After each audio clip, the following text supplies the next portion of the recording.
प्रशासन द्वारा धारा 163 बीएनएसएस उल्लंघन करथिबा दुईटी चिमनी इटा भाटी को आज दिन 12टा समय जिला प्रशासन पक्षर भंगा जाइछि।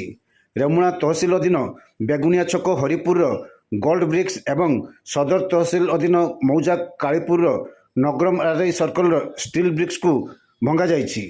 निषेध सत्वे इटापड़ा कार्य चालू रखी भारी परिवेश प्रदूषण सृष्टि करथिबारु उपजिल्लापाल बालेश्वर आदेश क्रमे यही कार्यानुष्ठान ग्रहण कर रेमुणा और सदर तहसिलदार और तांको सहित पुलिस और फायर टीम उच्छेद प्रक्रिया उपस्थित थिले।